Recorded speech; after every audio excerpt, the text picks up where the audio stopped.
तुझ्या माहेरच्यांनी लग्नात हुंडा दिला नाही, संसारोपयोगी साहित्य दिले नाही, मानपान केला नाही, आता माहेरहून 3 लाख रुपये घेऊन ये असे म्हणत विवाहितेचा छळ करणाऱ्या सासऱ्यांच्या विरुद्ध विजापूर नाका पोलिसात गुन्हा दाखल झालाय। दुसऱ्या फिर्यादीत माहेरहून पैसे आण नाहीतर तुला मूल होऊ देणार नाही अशी धमकी देणाऱ्या सासरच्यांविरुद्ध विवाहितेने पोलिसात धाव घेतली आहे। जून 2020 मध्ये विवाहिता तेजस्वी हळळी राहणार वैष्णवीनगर सैफुल यांचा विवाह ओम गर्जना चौकातील नागेश हळळी याच्यासोबत झाला होता। विवाहानंतर काही महिन्यातच सासरच्यांनी विविध कारणावरून त्रास द्यायला सुरुवात केली। विवाहात मानपान केला नाही, हुंडा दिला नाही, आता माहेरून 3 लाख रुपये घेऊन आली तरच तुला मूल होऊ देतो अशी दमदाटी सासरच्यांनी केल्याची फिर्याद तेजस्वी यांनी विजापूर नाका पोलिसात दिली। सुरेगावातील महादेव रोकडे, सैफुल येथील गोरख राठोड व ओम गर्जना चौकातील शिवानंद ननवरे यांनी तुझी सासू जशी सांगते तसे तू वाल असे म्हणून शिवीगाळ केली। तर पती नागेश, सासू मंगल, धीर शंकर, जाऊ प्रेमा सर्वजण राहणार साफल्यनगर सोलापूर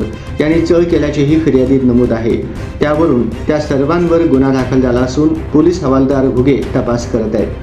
हॉटेल व्यवसायासाठी माहेरहून 15 लाख रुपये आणून दे नाहीतर नोकरी करून पैसे दे असे म्हणून पती प्रथमेश शिंदे, सासू स्नेहल शिंदे, नणंद प्राची शिंदे, धीर अनिकेत शिंदे, आत्या संगीता व काका मनोज सर्वजण राहणार ऐरोली मुंबई यांनी छळ केला। तुझ्या आईने दिलेले 4 लाख रुपये आयुष्यभर पुरणार नाहीत असे म्हणून त्यांनी उपाशी पोटी ठेवून मारहाण केली। पैसे आण नाहीतर तुझ्या भावाचे 2 तुकडे करीन अशी धमकीही त्यांनी दिल्याची फिर्याद विवाहिता प्रतीक्षा शिंदे राहणार जुळे सोलापूर यांनी विजापूर नाका पोलिसात दिली आहे।